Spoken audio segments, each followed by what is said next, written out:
네, 오늘도 어김없이 정말 보고 싶었던 우리 벨리주아나 성도님들 함께 만나 뵙고 예배드려서 너무나 반갑고 기쁘고 좋습니다. 오늘 본문인 로마서는 기독교의 헌법이라고 부릅니다. 우리가 살아가고 있는 미국과 또 우리의 조국인 한국에 그곳에도 헌법이 있는데요. 이 헌법에는 기본적으로 인간의 권리를 추구하는 그런 법이 있습니다. 미국에서는 그것을 권리장전이라고 이야기를 합니다. Bill of Rights라고 하고, 그리고 또 한국에는 헌법 제2장에 국민과 권리의 의무라고 부르기도 합니다. 그런데 기독교 헌법이라고 불리는 이 로마서에는 인간의 권리를 주장하는 법이 하나도 등장하지 않습니다. 그러나 로마서에는 그 세상 나라의 법들보다 더 좋은 은혜의 선물이 발견이 됩니다. 권리는 자신이 뭔가를 소유하고 있다는 그렇게 생각을 하는 사람들을 위한 것이지만, 사실 우리 인간이 소유하고 있는 것은 죄에 대한 심판뿐입니다. 그러나 우리가 심판을 받는 것이 아니라 하나님의 은혜로 살아가는 우리에게 하나님께서 주시는 그 은혜로 우리가 계속해서 살아갈 수 있는 줄로 믿습니다. 오늘 그 은혜의 사건, 이 부활절에 일어난 일이 어떻게 슬픔과 아픔을 찬양으로, 찬송으로 바꾸는지, 우리가 이것에 대해서 함께 말씀을 나누고 싶습니다. 원래 제가 제목을 상처와 아픔 속에서 나오는 이 할렐루야로 그렇게 정하려고 했는데 조금 과한 것 같아서 찬양으로 이렇게 정했습니다. 그러나 원래의 그런 뜻은, 제가 원하는 것은 할렐루야입니다. 우리 주변에서 우리 자신을 포함해서 너무나 많은 사람들이 상처를 받고 또 힘든 그런 삶을 살고 있습니다. 사실 생각해 보면 이런 모든 삶의 자리에는 항상 아픔이 있습니다. 우리 주변에 죽음과 질병, 이 혼란과 고통, 또 한숨과 그런 고통, 이 모든 것이 우리 주변에 있습니다. 그런데 이 모든 것들 때문에 바로 오늘 부활절이 너무나 중요한 이유입니다. 로마서 8장 우리 두 구절을 한번 여러분에게 보여드리겠는데 같이 읽도록 하겠습니다. 로마서 8장 11절의 말씀을 우리 같이 읽도록 하겠습니다. 시작. 예수를 죽은 자 가운데서 살리신 이의 영이 너희 안에 거하시면 그리스도 예수를 죽은 자 가운데서 살리신 이가 너희 안에 거하시는 그의 영으로 말미암아 너희 죽을 몸도 살리시리라. 자, 이 구절은 죽어가는 육신에 생명을 주신다라는 뜻입니다. 18절을 보시기 바랍니다. 같이 읽도록 하겠습니다. 시작. 현재의 고난은 장차 우리에게 나타날 영광과 비교할 수 없도다. 바울이 이렇게 이야기를 합니다. 바울은 부활절에 대해서 이야기를 하고 있고, 상처에 대해서 이야기를 하고 있고, 또 할렐루야에 대해서 이야기를 하고 있습니다. 바울이 또 이야기하는 것이 바로 고난인데요. 바울은 현재의 고난은 우리에게 나타날 영광과 비교할 수 없다라고 이야기를 합니다. 그리고 11절에서 이것이 부활절 때문이다 라고 이야기를 하고 있습니다. 모든 아픔이 할렐루야로 바뀌는 것이 부활절인 줄 여러분들 믿으시기를 바랍니다. 모든 눈물을 환희와 기쁨으로 바꾸는 것이 부활절이고, 모든 갈보리를 부활절로 바꾸는 것이 바로 부활입니다. 바울은 예수님을 죽음에서 살리신 성령에 대해서 이야기를 하고 있습니다. 그리고 그는 그리스도를 무덤에서 살리신 영, 즉 성령이 여러분 안에 거하면 그 현재의 고난은 우리 안에 나타날 이 영광과 비교할 수 없다라고 이야기를 합니다. 이제 우리가 몇 가지 생각해 보았으면 하는 그런 단어들이 있는데요. 첫 번째 단어는 바로 죄책감입니다. 오늘 말씀인 로마서 8장 1절, 2절을 보시면은 정죄, 육신, 죄, 죽음이라는 그런 단어가 있습니다. 이 정죄, 육신, 죄, 죽음, 이 단어들은 오늘날 우리가 살아가는 세상을 묘사하는 말입니다. 우리는 정죄를 받았고 성령이 아닌 육신을 따라서 살아가고 있습니다. 그리고 우리는 로마서 6장 23절에 따라 우리가 성경에서 죄와 사망의 법이라고 부르는 그 법 아래에 살고 있습니다. 여기서 한 가지 질문을 할 수가 있는데요. 과연 죄는 무엇일까라는 질문입니다. 믿지 않는 사람들이 하는 이야기가 있습니다. 그 사람들이 하는 이야기를 한번 들어보시기 바랍니다. 만약 신이 존재하고 그 신이 선하다면 왜 곧 죄를 가만히 놔두고 사람을 고통을 겪게 하는가? 이 질문에 대해서 그들 나름대로의 답과 논리가 있습니다. 그 논리가 이렇습니다. 만약 신이 있다면 그 신은 모든 것을 다 만들었을 것이다. 모든 것에는 악한 것도 포함이 되는데, 아니 세상에 어떠한 신이 도대체 나쁜 것을 만든단 말인가? 그렇기 때문에 신은 모든 것을 창조한 것이 아니다. 만약에 신이 모든 것을 창조했더라도 그 신은 악을 만들었기 때문에 선한 신이 아니다 라고 주장을 합니다. 여러분, 이 말씀에 대해서 어떻게 생각하십니까? 당연히 올바른 주장이 아닙니다. 제가 진실을 말씀드리겠습니다. 하나님께서는 세상의 모든 것을 창조하셨고 모든 것을 완벽하게 만드셨고 사람을 만드실 때 완벽하게 자유하도록 만드셨습니다. 그러므로 인간의 완전한 자유의지, 하나님께서 만드신 완벽한 이 자유를 가진 그 의지가 그 악을 만들어가는 것입니다. 하나님은 악을 창조한 것이 아니라 완전함을 창조하셨고 인간을 완벽하게 자유하게 하셨습니다. 바로 그 자유가 우리를 악한 존재로 만드는 것입니다. 그렇다면 또 이렇게 질문할 수 있죠. 왜 하나님은 우리를 죄를 지을 수 없는 상태로 만들지 않으셨나요? 여러분, 하나님은 우리가 하나님을 사랑하시기를 원하십니다. 하나님께서는 마태복음 22장 37절과 38절에 이렇게 말씀하셨는데요. 우리 같이 읽도록 하겠습니다. 시작. 예수께서 이르시되 내 마음을 다하고 목숨을 다하고 뜻을 다하여 주 너의 하나님을 사랑하라 하셨으니 이것이 크고 첫째 되는 계명이요. 하나님께서 말씀하시는 것은 우리가 하나님을 사랑하기를 원한다는 것입니다. 사랑은 최고의 선이지만 그런데 강요된 사랑은 최고의 선이 아닙니다. 그것은 모순입니다. 사랑하기 위해서는 사랑할 자유와 선택이 있어야 합니다. 그래서 하나님은 우리에게 완벽한 선택권을 주셨습니다.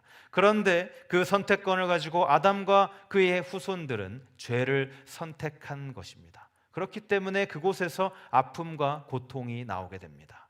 그렇다면 또 다른 질문이 생길 수 있습니다. 왜 하나님께서는 악을 멸망시키지 않고 가만히 놔두시는 것일까요? 왜 하나님은 마귀를 없애고 모든 죄를 없애시지 않나요? 왜 하나님은 이 모든 질병이 있는 그 병원에 들어가서 그곳을 깨끗하게 하시지 않나요? 왜 하나님은 악을 멸망시키고 사람들이 죄를 짓지 못하게 하지 않으시나요? 여러분, 이 질문에 대해서 어떻게 생각하십니까? 하나님께서 왜 그러실까요? 만약 하나님이 악을 그냥 없애신다면 하나님은 모든 선택의 기회를 없애는 것이고 선택의 기회를 없앤다면 하나님은 모든 사랑의 기회를 없애는 것입니다. 그래서 하나님은 최고의 선을 없애고 악을 없애는 악이 되어버리는 것입니다. 여러분, 그런데 하나님은 악을 파괴하는 것이 아니라 악을 물리치고 이기시는 것입니다. 그렇다면 하나님은 어떻게 악을 물리치실까요? 바로 고난과 부활을 통해서입니다. 그 고난과 부활을 통해 악에게 승리하시면서 하나님은 모든 상처를 할렐루야로 바꾸시는 것입니다. 그리고 하나님은 로마서 8장 18절에서 다시 이렇게 이야기를 하십니다. 같이 읽겠습니다. 시작. 현재의 고난은 장차 우리에게 나타날 영광과 비교할 수 없도다. 첫 번째는 바로 죄책감이 있었고 두 번째 우리가 주목해서 봐야 할 단어는 은혜입니다. 우리가 경험하는 은혜, 우리가 도대체 어떠한 은혜를 경험한다는 것일까요? 첫 번째로는 죄에 대한 정죄가 없다는 것입니다. 본문 1절을 보여주시고요. 어떤 사람이 결코 정죄함이 없죠?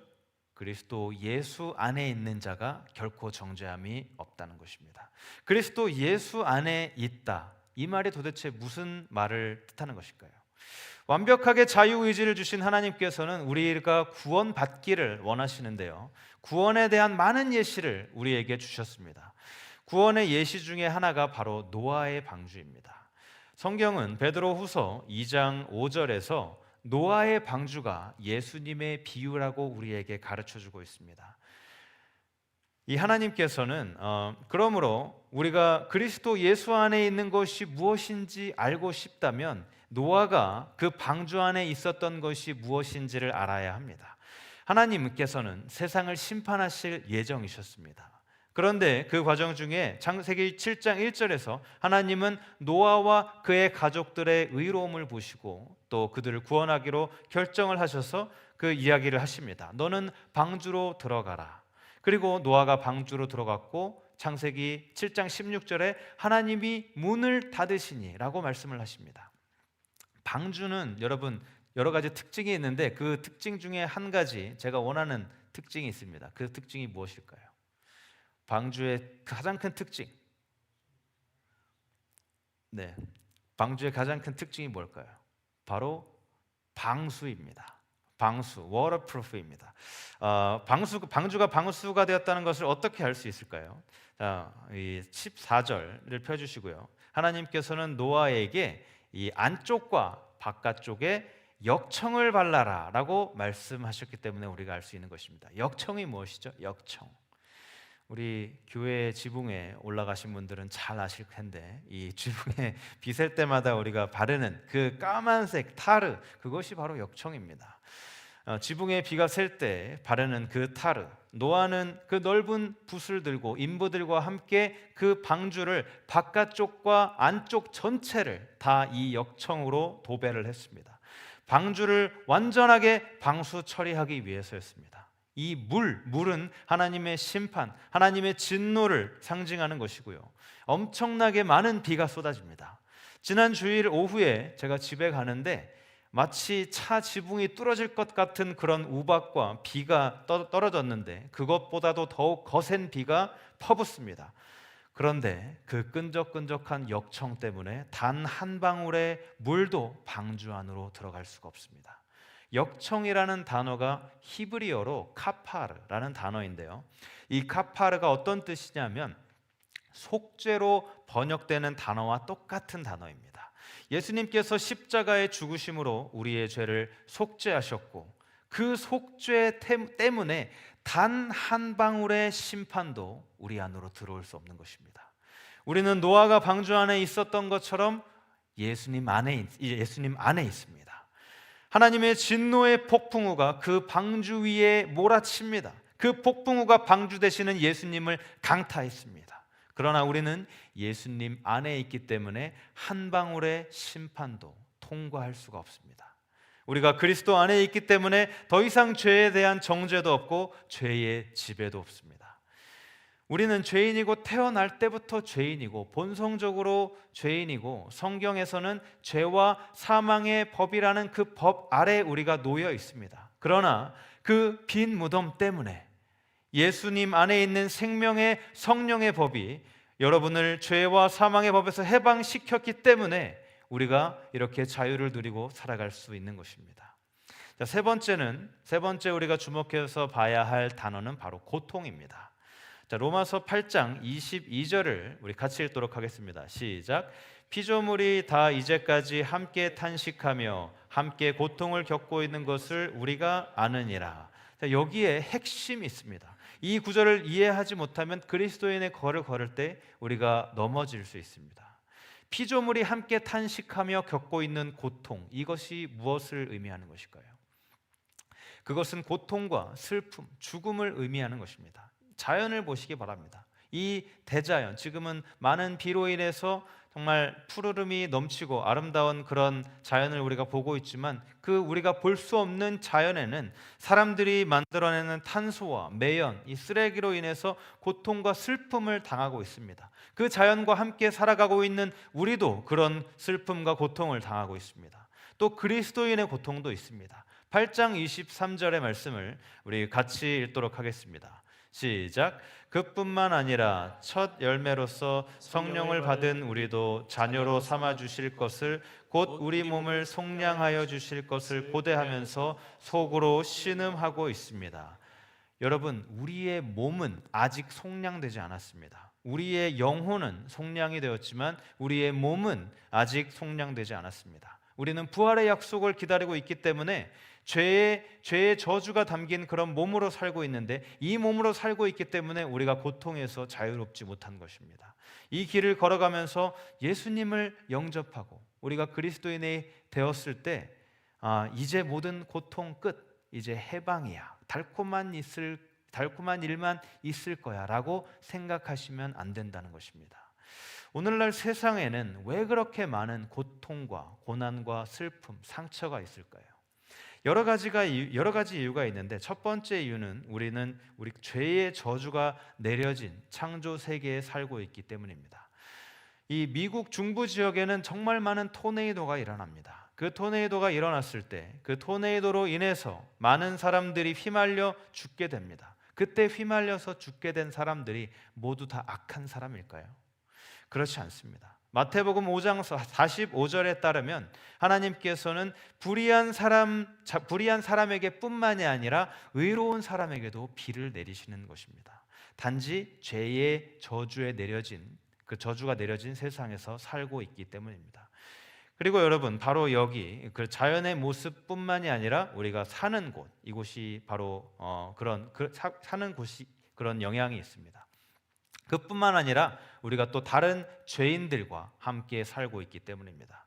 그리고 또 한 가지 이유는 우리가 죄가 있는 몸으로 살고 있기 때문입니다. 우리의 몸은 아직 구속되지 않은 것입니다. 우리는 아담의 후손으로 태어났습니다. 죄의 후손이기 때문에 이러한 일이 일어날 수 있는 것입니다. 그리고 또 자유의지를 갖고 잘못된 선택을 합니다. 하나님은 공의로우신 하나님, 이 죄의 문제를 반드시 짚고 넘어가야 하시는 분이기 때문에 그렇기 때문에 우리가 그런 고통을 당할 수도 있습니다. 여러분, 사람들이 그러나 고난을 당하는 데에는 우리가 알 수 없는 하나님의 이유가 있습니다. 오늘 우리가 사는 세상에는 우리의 머리로 도저히 이해할 수 없는 그런 미스테리한 일들이 많이 일어납니다. 그러나 여러분, 바로 여기에 좋은 소식이 있습니다. 보혜사 성령, 이 성령의 고통, 즉 탄식이 있습니다. 로마서 8장 26절의 말씀을 같이 읽겠습니다. 시작. 이와 같이 성령도 우리의 연약함을 도우시나니 우리는 마땅히 기도할 바를 알지 못하나 오직 성령이 말할 수 없는 탄식으로 우리를 위하여 친히 간구하시느니라. 보혜사, 성령이 말하는 다른 단어가 있죠. 바로 보혜사입니다. 보혜사 성령, 이 보혜사는 헬라어로 파라클레테라는 단어입니다. 이 파라클레테라는 뜻은 마치 환자 옆에 꼭 붙어 있는 의사처럼, 그리고 불이 난 곳에 그곳을 지키고 있는 소방관처럼, 그리고 우리가 억울한 일을 당해서 재판을 받을 때 우리의 옆에 서서 우리를 변호해주는 그 변호사처럼 우리 옆에 꼭 붙어 우리와 함께 부름받은 사람을 뜻하는 것입니다. 우리와 함께 부름받은 성령은 우리와 함께 슬픔에 동참하십니다. 여러분, 너무 아파서 기도조차 할 수 없었던 적이 있으십니까? 저는 그런 적이 있었습니다. 너무 아파서 기도조차 아무 말도 할 수 없었던 때가 있었습니다. 하지만 그렇게 아파서 기도할 수 없을 때 성령께서 말씀하십니다. 내가 너희와 함께 탄식하며 너희를 위해 기도하고 너희를 위해 아버지 앞에서 중보하겠다. 그렇게 말씀하시는 분이 바로 성령님이십니다. 그래서 우리에게는 우리를 위해 옆에서 간구하시는 성령님이 계시고, 또 보좌 위에 앉아 계신 예수님께서도 우리를 위해 끊임없이 중보기도하고 계십니다. 그리고 마지막으로 우리가 봐야 할 중요한 단어가 있습니다. 이제 부활절은 아픔과 상처를 찬양, 즉 할렐루야로 바꾸고 모든 눈물을 환희로, 모든 갈보리를 부활로 바꾸는 이 부활절에 가장 중요한 것이 바로 영광입니다. 다시 로마서 8장 18절을 보시기 바랍니다. 바울은 현재 고난은 우리 안에 나타날 영광과 비교할 수 없다라고 이야기를 합니다. 이제 우리가 보여주는 그 죄책감, 은혜, 고통, 그리고 마지막으로 우리가 기대하는 영광이 있습니다. 우리 18절을 다시 한번 같이 읽겠습니다. 시작. 현재의 고난은 장차 우리에게 나타날 영광과 비교할 수 없도다. 여러분, 이것이 바로 8장의 내용입니다. 이 성경 전체에서 로마서 8장보다 더욱 중요한 그런 장은 없다고 말할 정도로 이렇게 중요한 장이 바로 로마서 8장입니다. 여러분, 우리는 예수 그리스도의 죽음과 부활을 통해서 영광을 위해 준비되었습니다. 이것이 바로 복음입니다. 우리가 단순히 더 나은 사람이 되려고 노력한다고 해서 우리가 그렇게 구원에 이르는 것이 아닙니다. 구원은 그리스도의 삶에서 교훈을 배우는 것이 아니라 그리스도의 죽음으로부터 생명을 얻는 것입니다. 그래서 우리는 영광을 위해 준비되어 있지만 또 하나가 있습니다. 로마서 8장 28절에서 30절을 우리 같이 읽도록 하겠습니다. 시작. 하나님을 사랑하는 사람들, 곧 하나님의 뜻대로 부르심을 받은 사람에게는 모든 일이 서로 협력해서 선을 이룬다는 것을 우리는 압니다. 하나님께서는 미리 하신 사람들을 택하셔서 자기 아들의 형상과 같은 모습이 되도록 미리 정하셨으니 이것은 그 아들이 많은 형제 가운데서 맏아들이 되게 하시려는 것입니다. 그리하여 하나님께서는 이미 정하신 사람들을 부르시고 또한 부르신 사람들을 의롭게 하시고 의롭게 하신 사람들을 또한 영화롭게 하셨습니다. 우리는 영광을 위해 준비되어 있을 뿐만이 아니라 영광이 예정되어 있습니다. 이 바울은 이 모든 단어들을 다 과거형으로 표현했습니다. 과거형으로 표현되어 있다. 이것은 이미 모든 것이 다 계획되어 있다. 모든 것이 다 정해져 있다는 뜻입니다. 여러분, 거울을 한번 보시기 바랍니다. 거울이 없으면 지금 좌우에 계신 분들을 한번 보시기 바랍니다. 네, 이것이 바로 영광을 받은 사람의 모습입니다. 영광스러워 보이지 않는 것 같아요 라고 말하실 수도 있습니다. 그런데 그것은 우리가 단지 인간의 눈으로 바라보기 때문입니다.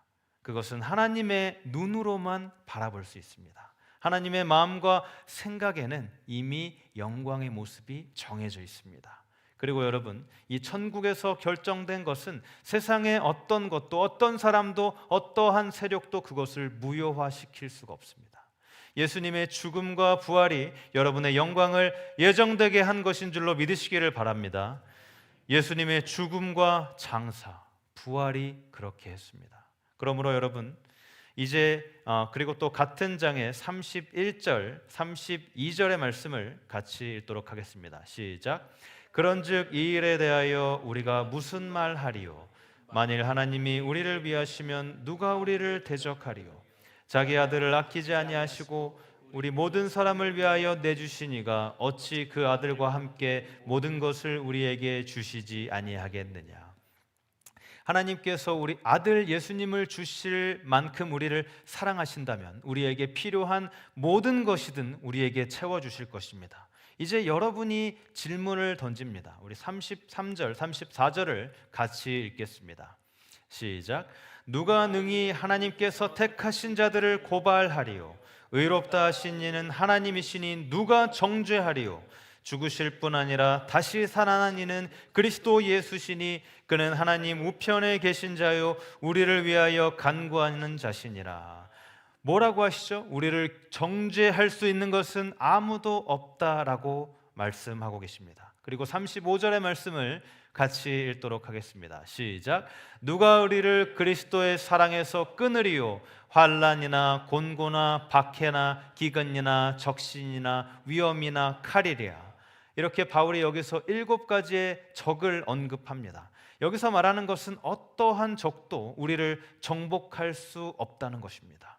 여러분, 어떠한 잘못도 우리를 정죄할 수 없음을 믿으시기를 바랍니다. 바울이 언급한 7가지 원수는 고대 때부터 모든 그리스도인의 적이었습니다.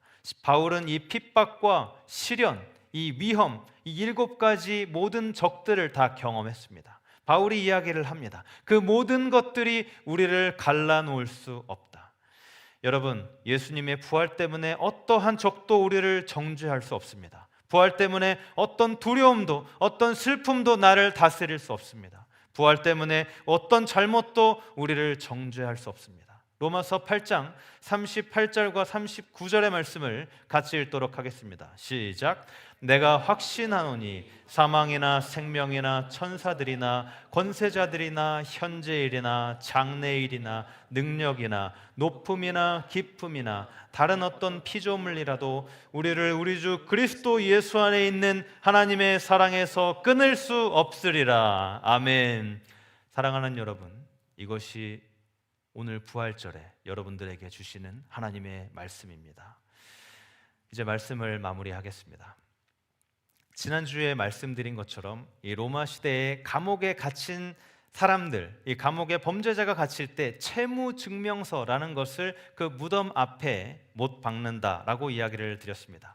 그리고 그 모든 벌금과 죗값을 다 치렀을 때에 판사가 채무증명서에다가 무슨 도장을 찍어준다라고 말씀을 드렸죠? 전액지불. 이것을 헬라어로 뭐라고 했죠? 테텔레스타이라고 말씀을 드렸습니다. 테텔레스타이. 이 누군가 그 사람을 똑같은 죄로 위험에 빠뜨리려고 하면 이 전액지불이라고 적힌 채무증명서를 보여주면 됩니다. 예수 그리스도께서 저와 여러분의 죄를 위해서 십자가를 지셨습니다. 요한복음은 19장 30절에서 예수님은 머리를 숙이시고 죽으시면서 다 갚았다 라고 말씀을 하셨습니다. 다 이루었다. 이것은 정확하게 같은 단어입니다. 나는 그 죄, 너희의 죄를 다 갚았다. 예수님께서는 여러분의 채무증명서를 들고 다 갚았다 라고 말씀하셨습니다. 어떠한 적도 우리를 정죄할 수 없습니다. 어떠한 두려움과 슬픔, 어떠한 고통도 나를 통제할 수 없습니다. 어떠한 잘못도 우리를 갈라놓을 수 없습니다. 사랑하는 벨리주아나 성도 여러분, 이 죄책감, 은혜, 슬픔, 이 모든 것들은 다 있고 이 영광이 우리를 기다리고 있습니다. 하나님께서 주실 우리에게 주시는 영광, 하나님께 이 모든 것을 허락하신 하나님께 감사하며 진정한 부활절의 의미를 깨달으며 이 아름다운 부활의 아침에 모든 아픔과 상처, 눈물, 괴로움이 할렐루야로 바뀌는 역사를 경험하는 여러분들이 되시기를 축원합니다. 우리 함께 오늘 말씀을 기억하며 찬양하며 나아갑니다. 6월절 어린 양의 피로, 6월절 어린 양의 피로 나의 삶의 문이 열렸네. 삶의 문이 열렸네. 저 어둠의 권세는, 저 어둠의 권세는 힘이 없네. 주 보혈의 능력은 원수가 날 정죄할 때, 원수가 날 정죄할 때에 난 주님 앞에 의롭게 설 수 있네. 난 더 이상 정죄함 없네. 더 이상 정죄함 없네. 난 주보혈 아래 있네. 난 주보혈 아래 있네. 난 주보혈 아래 있네. 그 피로 내 죄 사했네. 피로 내 죄 사했네. 하나님의 긍휼, 하나님의 긍휼 날 거룩해 하시옵네. 난 주보혈, 난 주보혈 아래 있네. 난 원수의 어떠한 공격에도 더 이상 넘어지지 않네. 난 주보혈 아래 있네. 다시 한번 찬양하겠습니다. 6월절 어린 양의, 6월절 어린 양 나의 삶의 문이 열렸네. 나의 삶의 문이 열렸네. 저 어둠의 권세는 힘이 없네. 저 어둠의 권세는 주 보혈의 능력으로, 보혈의 능력. 원수가 날 정죄할 때에도, 원수가 날 정죄할 때 난 의롭게 설 수 있네. 주님 안에 난 더 이상 정죄함 없네. 난 주보혈 아래 있네. 우리가 선포하며 나아갑니다. 난 주보혈 아래 있네. 난 주보혈 아래 있네. 아멘. 그 피로 내 죄 사했네. 하나님의 긍휼 날 걸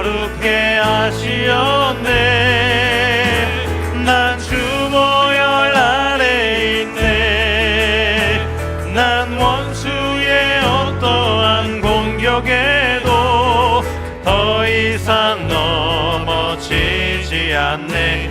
난 주 보혈라 더 이상 넘어지지 않네. 더 이상 넘어지지 않네.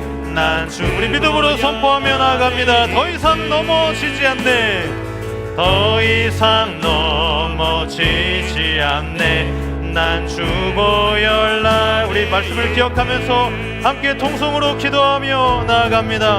하나님 감사합니다. 우리를 너무나 사랑하시는 주님의 은혜에 감사를 드립니다. 비록 우리가 죄에서 떠나서 우리가 살 수 없는 몸이지만 하나님 우리를 구원해 주시는 그 주님의 은혜에 감사를 드립니다. 하나님 우리가 주님 앞에 나아갑니다. 주님 우리를 받아주시고 주님 우리의 죄를 용서해 주신 주님의 은혜를 송축하며 나아갑니다.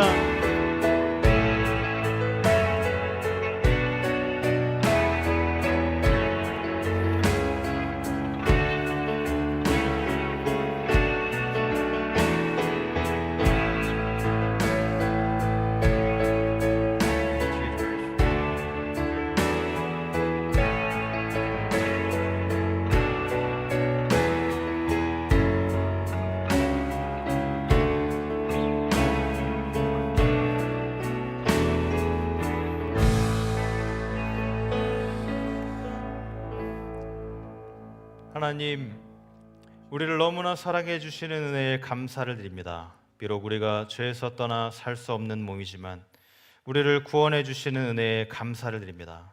주님, 이 시간 우리가 죄에서 떠나 주님께로 나아가기 원합니다. 주님을 진정한 구세주로 내 삶에 받아들여 평생 주님만을 따라 살도록 도와주시옵소서.